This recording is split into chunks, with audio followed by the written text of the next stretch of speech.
귀 있는 자는 성령이 교회들에게 하시는 말씀을 들을지어다. 이기는 그에게는 내가 하나님의 낙원에 있는 생명나무의 열매를 주어 먹게 하리라. 귀 있는 자는 성령이 교회들에게 하시는 말씀을 들을지어다.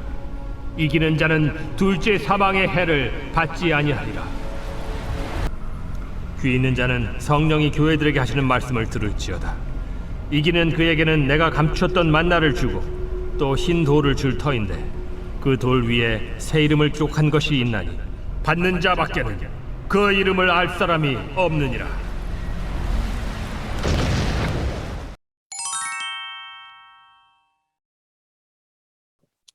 두아디라 교회에 주시는 말씀도 29절에 가면 귀 있는 자는 성령이 교회들에게 하시는 말씀을 들을지어다.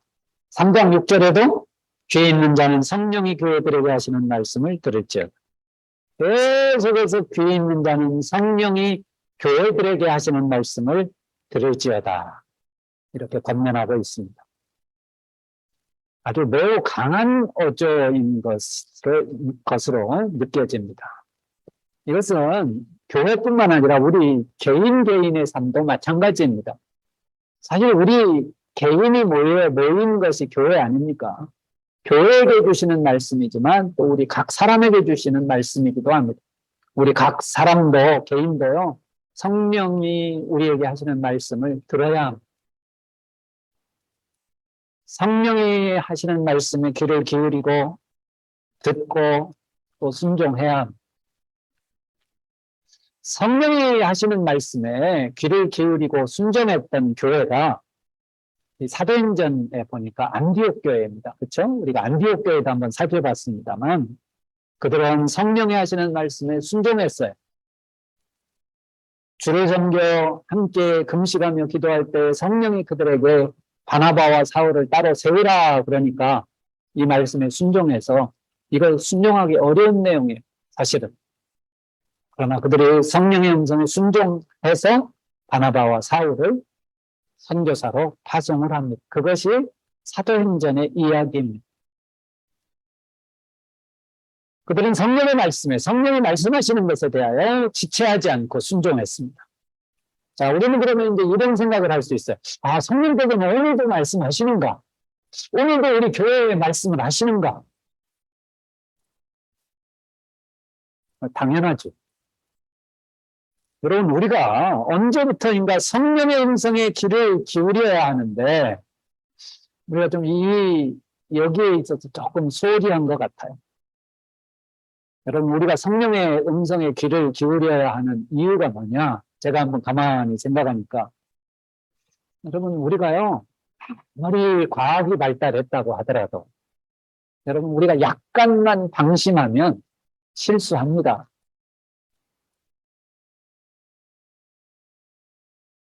제가 지난주에도 수요일 날 현대건설을 다녀오는 길인데, 그 종로 3가에서 갈아타야 됩니다. 3호선을 타고 안국역에서 종로 3가까지 와서 종로 3가에서 5호선을 타고 이제 마천행 지하철 5호선을 타야 되는데, 아무튼 이렇게 갈아타는데 아무튼 5호선 타는데 이렇게 오니까 차가 한 대 들어오더라고요. 그래서 뭐 뒤도 안 들어가고 그냥 얼른 탔어요. 얼른 탔는데 가만히 보니까 반대로 가는 차를 탔더라고요. 지하철에서는 우리가 방향 감각을 많이 좀 잃잖아요. 나는 당연히 이 차를 타면 마천으로 가는 줄 알았는데 이게 반대로 가는. 저도 이런 실수를, 여러분들도 마찬가지예요. 종종 이런 실수하실 거예요. C.S. 루이스라고 하는 아주 유명한 우리 크리스찬 작가가 있죠. C.S. 루이스. 아주 책을 많이 쓰고 판타지 소설도 쓰고 해서 영화로도 만들어지고 하지 않았습니까? 그 C.S. 루이스가 배신을 하게 된 이유도요, 사실 이제 좀 실수입니다. 원래는 기독교 기반에서 자랐는데 대학을 진학하고 무신론자로 바뀌게 됩니다. 무신론자로 바뀌어서 나름대로 이제는 기독교를 공격하기 시작을 했어요. 성경의 모순을 찾아내려고 애를 쓰고, 그러다가 이 C.S. 루이스가 생각을 조금 달리한 이유가 어디 학교를 찾아가는데 다른 지방에 처음 가는 지방에 학교를 찾아가는 길이었는데 그 역에서 내려가지고 이 학교를 자기가 생각할 때는 이제 이 길로 가면 그 학교가 나오리라고 하고 생각을 하고 갔는데 반대로 간 거예요. 나중에 알았어. 그러니까 뭐 가면 갈수록 학교로부터는 멀어진 거죠. C.S. 루이스가 여기에서 충격을 받습니다. 내가 옳다고 생각했던 것이 이게 잘못된 것일 수도 있구나. 내가 지금 하나님이 없다, 신은 없다라고 내가 지금 생각하고 있는데 이 생각이 잘못된 것일 수도 있겠구나. C.S. 루이스가 여기에서 마음을 바꾼다. 그리고 성경을 연구하면서 그가 다시 기독교인으로 회심하게 됩니다. 그리고 나서는 정말 좋은 신앙의 글들을 많이 쓰게 됩니다. 여러분, 우리가 아무리 똑똑해도요, 아무리 이 시대가 뭐 과학이 발달했다고 하더라도요, 여러분, 내가 가는 길이 반드시 진리인 것이 아니에요. 모르는 거예요. 진리로부터 더 벗어난 것일 수도 있습니다.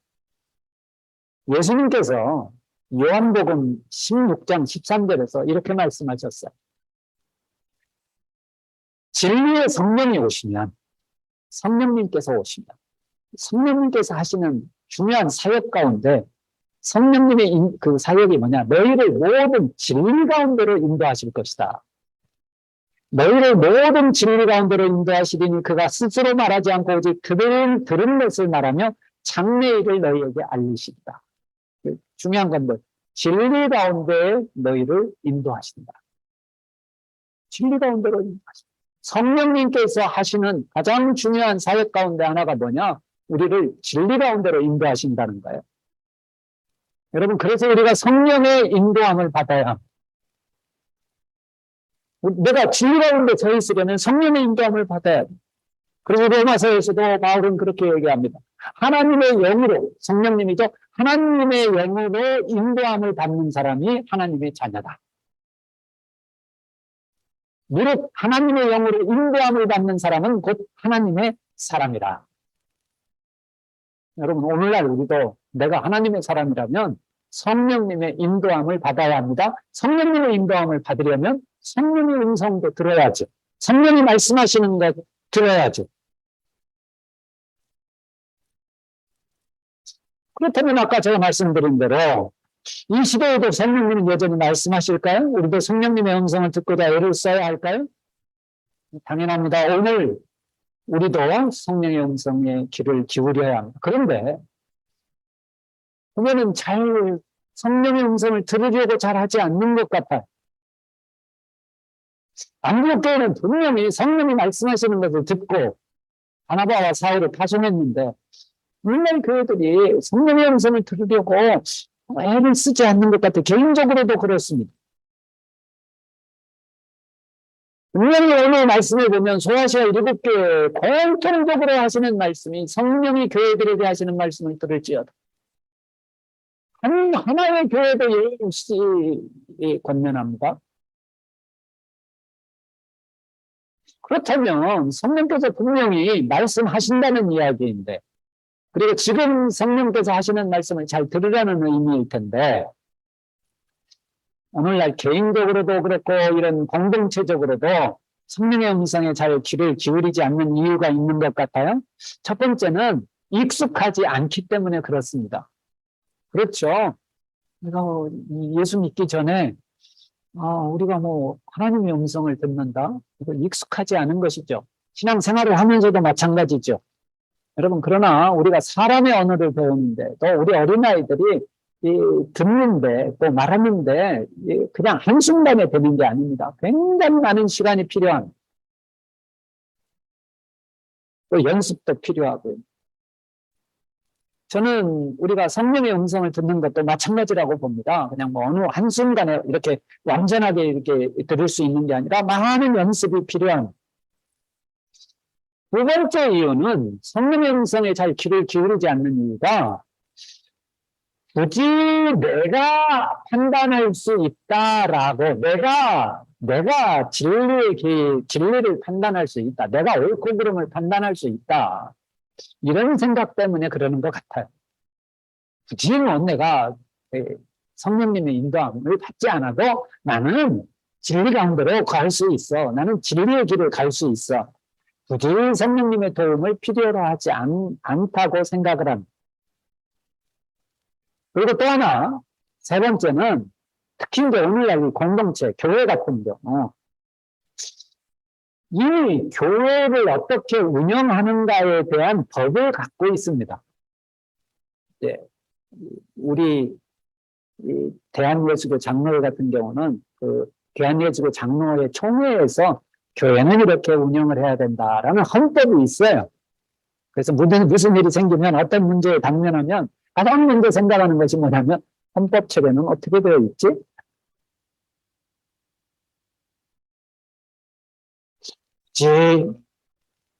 성령의 음성을 듣지 않아도 되는 것 같아요. 그냥 헌법책을 뒤적인단 말이죠. 헌법에는 어떻게 되어 있을까? 헌법은 어떤 규정이 있을까? 저는 교회는 헌법도 물론 중요하지만 헌법이 중요하지요. 그러나 더 중요한 것은 성령이 교회들에게 하시는 말씀이 더 중요하다고 봅니다. 자, 그렇다면 성령의 음성을 어떻게 듣는가? 이건 굉장히 좀 자세한 내용입니다만, 이 내용은 뭐 언제 또 자세하게 제가 한번 다룰 예정입니다만, 이건 설명하기가 매우 애매한 내용이에요. 이건 참 영적인 그런 영역이기 때문에 우리가 흔히 하나님이 말씀하셨다는 사람들의 간증을 많이 듣습니다. 우리가 하나님이 말씀하셨다, 내가 하나님의 음성을 들었다, 성령의 음성을 들었다 하면은 사람의 목소리를 듣는 것으로, 사람의 목소리를 듣는 것처럼 생각하는데 그렇지 않습니다. 내 생각 가운데 떠오르는 아이디어는 분명, 아이디어 같기는 한데 이건 또 그렇지는 않아요. 이건 내면에 들리는 소리입니다. 저는 이것을 감동이라고 표현하는 게 좋을 것 같습니다. 우리가 하나님의 음성을 듣는다. 하나님께서 저는 오히려 이것보다는 괜히 하나님은 내가 음성을 들었다 하면 조금은 신비적인 그런 면이 있는 것 같아요. 그래서 저는 하나님이 나에게 감동하셨다. 이게 사실 같은 내용입니다. 성경이 기록된 것도 사실 성령의 감동으로 기록이 되었다 하지 않습니까? 여러분, 우리가 하나님의 말씀을 듣는 것이요, 어떤 기계적으로 듣고 또 받아 적고 그러는 것이 아니잖아요. 그래서 성경을 기록한 이 저자들에 대해서도 성령의 감동이라는 표현을 우리 디모데후서 3장 16절에서 이야기를 하잖아요. 저는 우리 교회에 대하여 샬롬 선교교회를 생각하면서 좀 그런 소원이 있어요. 어떤 교회가 되기를 원하냐 묻는다면 저는 첫 번째로 우리는 성령의 음성을 듣는 교회가 되기를 원합니다. 이렇게 답을 하고 싶습니다.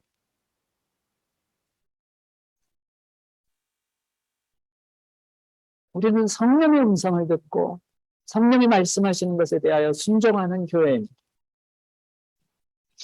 이런 교회만큼 좋은 교회가 어디 있을까요? 한국교회가 그랬잖아요.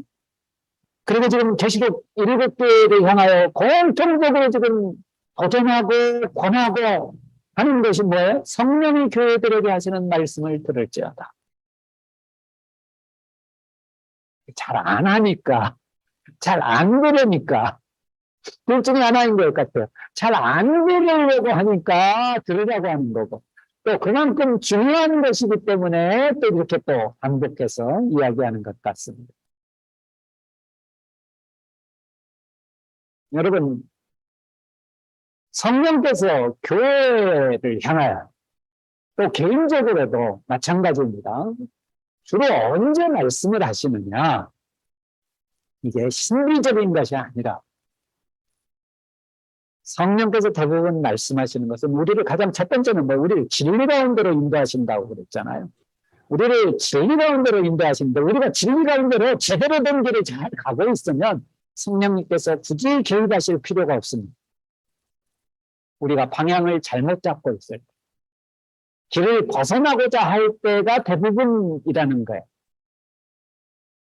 여러분, 목동들이, 목자들이 양을 인도할 때, 제가 이스라엘에 이렇게 광야를 이렇게 나가면 목동들이 양을 치는 그런 광경들이 종종 있습니다. 그러면 너무 사실 관찰하는 것만 해도 굉장히 재미있어요. 그래가지고 제가 우두커니 이 목자가 양들을 이렇게 돌보는 것을 여러 번 제가 이렇게 살펴보곤 했는데, 여러분, 양들이 그냥 제 길로 가고 그냥 잘 놀고 있으면, 안전한 집에 잘 거하고 있으면 목동도 사실 별로 할 일이 없어요. 그냥 목동도 쉬는 거예요. 그냥 이 양들하고 같이. 근데 양들이 일할 때가 언제냐? 소리를 낸다거나 지팡이를 가지고 양들을 툭툭 치면서 이렇게 모으거나 이렇게 할 때가 뭐냐면 반드시 문제가 있을 때예요. 이 무리들이 어디로 가야 하는지 방향을 잘못 잡는다거나 흩어진다거나 이럴 때 목동들이 소리를 낸다거나 지팡이로 때리는 좀 살살 때린다거나 혹은 같이 이제 양떼를 돌보는 또 개들이 이제 또 있기도 하거든요. 또 개들의 도움을 받아서 양들을 제대로 이렇게 이제 가도록 인도하거든요. 성령께서 우리에게 말씀을 하시는 경우도 대부분 이런 경우입니다. 우리가 제대로 된 진리의 길을 간다면 굳이 개입하실 필요가 없죠. 그런데 우리가 그렇지 못할 때, 방향을 잘 잡고 있지 못할 때, 우리가 도대체 어디로 가야 하는지 방향 설정을 하지 못할 때, 혹은 우리가 위험에 처해 있을 때, 성령께서 개입하시죠. 말씀하시죠. 그래서 성령께서 말씀하시는 것은 가만히 우리가 잘 관찰해 보면 공통점이 있습니다. 사실 성령께서 언제 말씀하시는가? 우리 사도행전에서만 좀 몇 가지 예를 찾아볼까요? 베드로가 요빠에 있는 피장 시몬의 집에서 기도할 때 아마 요빠를 방문해서 그 피장 시몬의 집을 방문해서 여기에서 머물면서 아마 교제하고 그러고 있었던 것 같아요. 근데 하늘에서 기도 시간에 지붕에 올라와서 기도하는데 하늘에서 환상 가운데 보자기에 싼 것이 내려오죠. 하나님께서 말씀하신 거죠. 환상으로 말씀하신 거죠. 왜 그랬느냐? 바울은 이때까지 어떤 고정관념에 다 사로잡혀 있었습니다. 어떤 고정관념에 사로잡혀 있었냐? 이것은 베드로뿐만 아니라 이 당시 유대인들은 대부분 이런 어떤 틀에 박힌 고정관념에 사로잡혀 있었어요. 어떤 고정관념이요? 이방인들과 사귀지 않으려는. 이방인들과 어울리려고 하지를 않았어요. 왜요? 하나님께서 이방인들은 택하신 민족이 아니다. 하나님께서는 우리 민족만 택하셨다. 하나님께서는 베드로의 이 고정관념을 깨셔야 했습니다. 그러니까 베드로는 이 고정관념을 사실은 깨는 것이 굉장히 중요한 일입니다.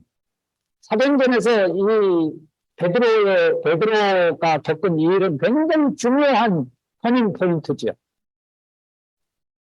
그러니까 그냥은 베드로가 깨닫기가 어려웠던 것 같아요. 그러니까 하나님께서 이런 방법을 동원하셔서 말씀하셨습니다. 빌립 집사님의 경우도 그렇습니다. 빌립 집사님 같은 경우도 사마리아에서 복음을 열심히 전했어요. 사마리아에서 아주 놀라운 복음의 역사가 나타났습니다. 그래서 이 빌립 집사님이 이제 예루살렘으로 아마 가려고 했는지 그 과정에서 성령님께서 주의 천사가 나타나서 이렇게 말씀하셨다고 하는데, 뭐 하나님이 말씀하시고 성령께서 말씀하신 거랑 마찬가지잖아요. 주의 천사가 빌립 집사님에게 뭐라고 이야기합니까? 너는 지금 가사로 내려가는 길로 가라. 근데 거기는 광야입니다. 우리의 그냥 상식으로는 거기를 갈 리가 없는 거예요. 광야를 왜 가냐? 거기를 지금 간다는 것은 일반적인 우리의 상식을 깨야 하는 이야기입니다. 그러니까 하나님께서 말씀하셨어요. 다행히 빌립 집사님이 여기에 순종을 하죠. 순종을 해서 이 광야로 내려가는 길을 갔는데 거기에서 놀라운 만남을 갖습니다. 이디오피아 여왕, 이디오피아 여왕, 그 국거를 맡은 네시. 거기에서 이사야서를 읽고 가는데 이게 도대체 무슨 뜻인가 알지 못하고 있는 이 이디오피아의 네시를 만나서 빌립 집사님이 복음을 전해서 이 사람이 거기에서 예수님을 믿고 그냥 그 자리에서 세례를 받게 됩니다. 그리고 이제 이디오피아로 돌아가게 되잖아요. 그래서 이게 뭐 그 성경에 기록된 것은 아닌가. 이 이디오피아 네시가 고국에 돌아가서 어떻게 됐다는 것이 성경에는 기록이 되어 있지 않지만 아무튼 다른 전해져 내려오는 이야기에 따르면 이 네시 때문에 이디오피아가 복음화됐다는 거예요. 하나님께서 빌립 집사님에게 이렇게 또 말씀해 주셨습니다. 또 우리가 아까 이야기했던 것처럼 안디옥 교회 같은 안디옥 교회 주를 섬겨 금식할 때 모여서 금식하면서 주를 찬양하고 뭐 말씀을 보고 그러지 않았겠습니까? 주를 섬겨 금식할 때 성령이 그들에게 말씀하여 바나바와 사울을 따로 세우라 말씀하시지 않습니까? 제가 볼 때는 이거는요, 그 당시로는 이거는 그냥 아이디어로 내기는 어려운 것 같아요. 왜냐하면 안디옥 교회 자체가 지금 예루살렘에서 피난 온 사람들이 세운 교회입니다. 그런데 이런 교회가 또 선교사를, 오늘날로 얘기하면 선교사를 파송하는 일인데 이게 그냥 상식적인 일이겠냐고요. 우리도 지금 힘들어 죽겠는데 우리도 아는 것도 별로 없고 사실 그렇잖아요.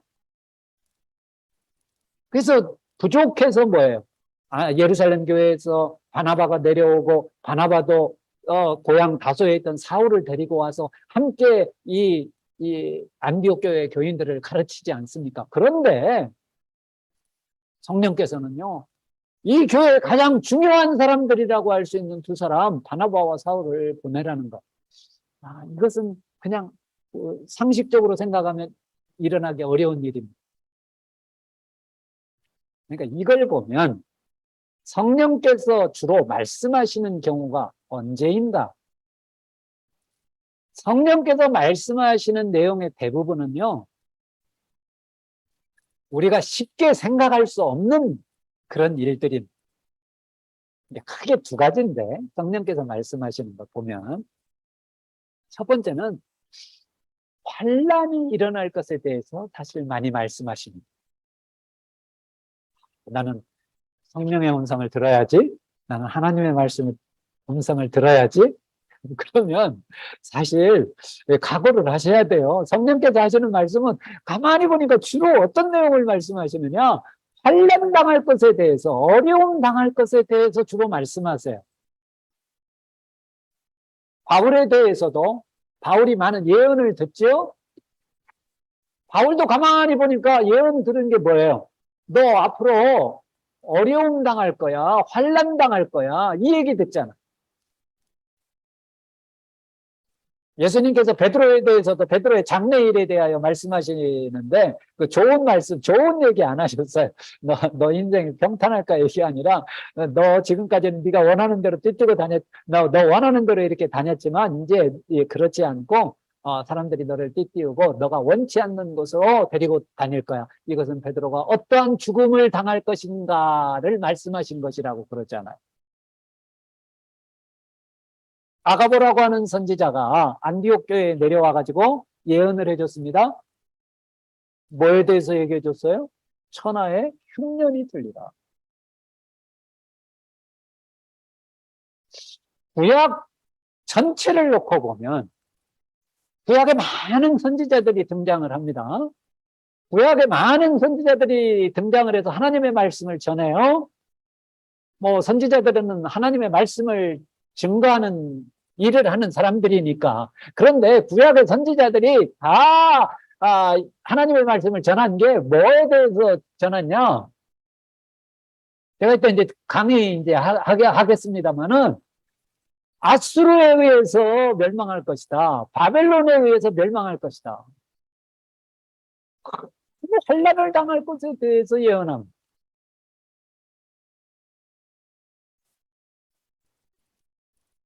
이 계시록도 마찬가지입니다. 계시록 자체도 지금 성령이 교회들에게 하시는 말씀이잖아요. 성령께서 이 시대의 그리스도인들에게 주시는 말씀이잖아요. 근데 사실 계시록 전체의 내용을 한 가지 딱 요약한다면요. 요한계시록의 주제를 이야기하려면 너희들 환난 당한답니다. 계시록 전체를 보면 환난에 대한 이야기입니다. 그러나 뭐예요?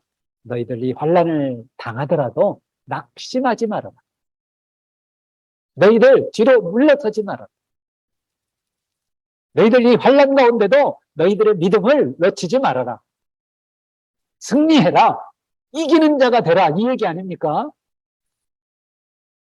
그래서 성령께서 하시는 말씀, 성령께서 우리들에게 주시는 그 말씀은 좋은 이야기 기대하지 마십시오. 거짓 선지자들은 맨날 좋은 얘기만, 듣기 좋은 얘기만 합니다.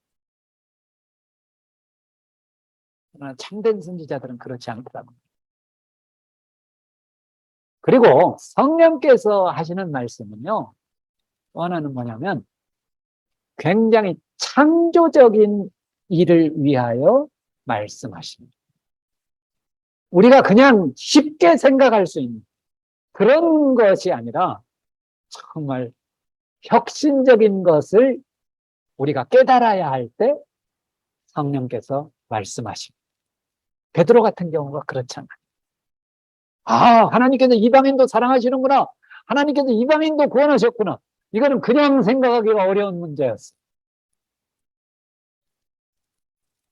너희들 이 일을 하라는 것. 아브라함에게 하나님께서 말씀하시잖아. 고향을 떠나라는 것. 이거 쉬운 일이 아닙니다. 이스라엘 백성들에게 너희들 애국을 떠나라. 내가 너희에게 약속한 땅으로 가라. 보통 창조적인 일이 아닙니다. 혁신이죠. 여러분, 하나님은요 굉장히 창조적인 분이십니다. 하나님의 말씀은 창조적이세요. 그래서 우리 교회 역시도 주님의 몸 된 교회도 창조적이어야 됩니다. 기업에서는 흔히들 요즘에는 혁신이라는 말을 많이 쓰더라고요. 비슷하다고 봅니다. 여러분, 지혜라는 것이 뭐예요? 창조적인 아이디어입니다. 여러분, 머물러 있는 것, 그냥 현 상태에 머물러 있는 것, 그냥 고정관념에 그냥 사로잡혀 있는 것, 이것이 교회의 가장 큰 적일지도 몰라. 아브라함을 부르시고 고향을 떠나 내가 인도하는 땅으로 가라고 하셨습니다. 이스라엘 백성들에게 애굽을 떠나서 애굽이라고 하는 곳, 여러분 이 애굽에 있던 그 이스라엘 백성들에게는 애굽은 아주 안전한 곳입니다. 풍요로운 곳이에요. 그런데 이곳을 떠나서 가나안 땅으로 가라고 하셨습니다. 그리고 제자들에게도 뭐라고 말씀하셨어요? 예수님께서요? 너희들 땅끝까지 가라. 땅끝까지. 보존적이고 창조적이고 절대 현실에 머물지 말라는 거지. 내가 도와줄 테니까, 내가 너희들 동행할 테니까 가라는 거예요. 저는 오늘 교회를 향하여도, 우리 교회를 향하여서도, 우리가 모이는 이 샬롬 선교교회를 향하여서도 하나님께서는 이것을 말씀하신다고 믿습니다. 그런데 대부분 어느 정도 이렇게 안정이 되면요, 대부분 베드로처럼 얘기한, 베드로가 어떻게 했어요? 베드로가 변화산에서 영광스러운 모습으로 변화된 예수님 딱 모습 보고 베드로가 제안하지요, 그렇죠? 예수님, 주님, 여기가 좋사오니 우리 여기가 좋사오니 여기다가 초막 짓고 우리 여기서 살지요.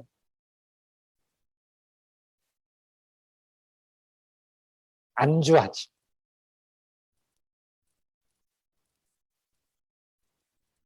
하나님께서 주시는 말씀, 하나님께서 주시는 말씀에는 지혜가 있죠. 하나님의 지혜가 있죠. 성령께서 주시는 그런 창조적인 생각들이 있죠. 도전이 있죠. 저희는 우리 교회도 좀 이런 교회가 됐으면 좋겠습니다. 불가능할 것 같아 보이는 사역에 대한 도전. 그냥 인간적으로 생각하면 이거 도저히 불가능하다고 생각하는 것. 하나님께서는 이런 건 말씀하시는 거예요.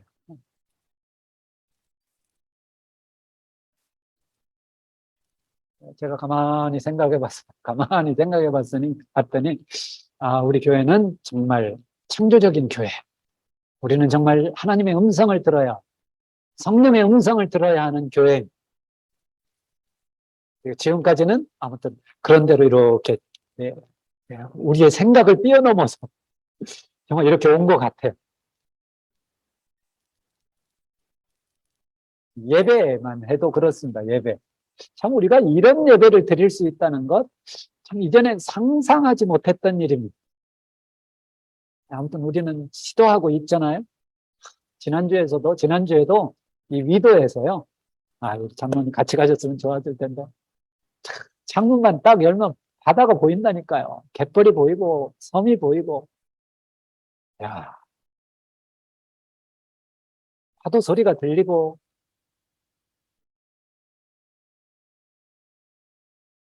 여기서 예배 드리니까 좋더라고요. 그래서 앞으로 좀 아무튼 우리 좀 종종 이런 예배 드렸으면 좋겠어요. 이 건물 내에서만이 아니라 밖에 얼마나 좋아요. 자연 속에서. 아무튼 우리도 예배를 어떻게 해서든지 더 나은 예배를 드리기 위해서 고민해야. 우리는 아무튼 모든 것이 다 우리는 아무튼 하나님의 지혜가 필요한 것 같아요.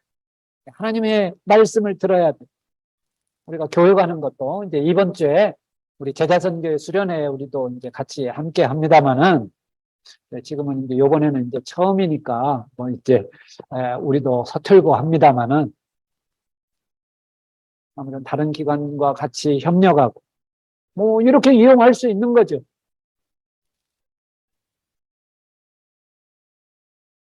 선교도 마찬가지죠. 우리 선교도 그냥 그동안 전통적으로 그냥 교회에서 어떤 선교사님 한 곳 보내고 그냥 선교비 지원하고 그런 차원이 아니라 그냥 우리가 그곳에 가 있는 것처럼 정말 매주 선교지에 대한 소식을 듣고 또 선교사님의 말씀도 듣고 이런 것도 보면 참 창조적인 거죠. 저는 하나님께서 주신 지혜다라고 생각을 합니다. 하나님께서 주신 감동인 것 같아요.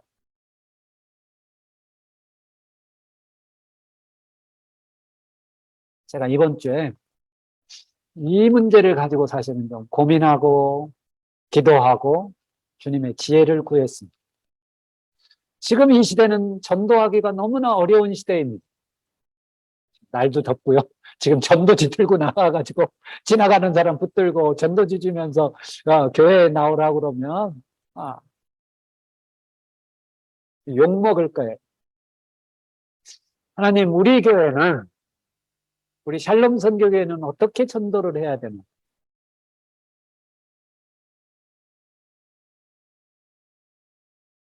가만히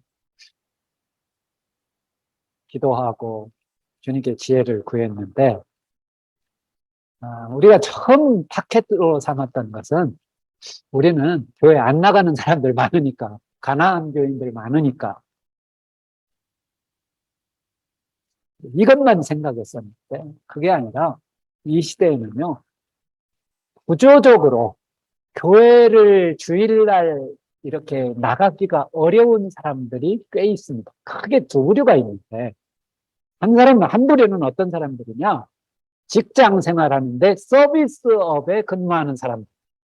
여러분, 서비스업에 근무하는 사람들, 이 백화점에 근무하는 사람들은 주일날 근무를 할 수밖에 없습니다. 그렇잖아. 그래서 물론 직장을 선택할 때 아예 이런 직장을 선택하지 않는 사람들도 있더라고요. 그러나 지금 이제 이 사회 구조 자체가 이제는 뭐 이런 영역이 너무 많아졌어요. 특히 서비스업에 근무하는 사람들은 주일날에도 일을 해야 된단 말이에요. 또 우리는 이 영역에 있는 사람들을 아주 이렇게 전략적으로 좀 전도하는데 타켓으로 많이 삼았으면 좋겠다.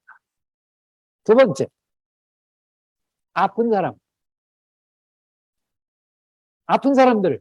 그렇죠? 뭐 병원에 입원해 있으면 병원에서 예배를 드리는 경우도 있지만 아파서 집에 혼자 있을 수밖에 없는 사람들이 있습니다. 교회를 갈 수도 없어요. 이런 사람들에게 우리가 복음을 전해야 됩니다. 이런 사람들을 우리가 찾아갈 수 있으면 찾아가고, 이렇게 우리가 예배할 수 있는 것들을 어떻게든 우리가 이제 또 소개를 해서 집에서 방송으로라도 이렇게 영상으로라도 예배를 드릴 수 있도록 그렇게 하면서 전도를 해야 됩니다. 그런 생각이 떠오르더라고요.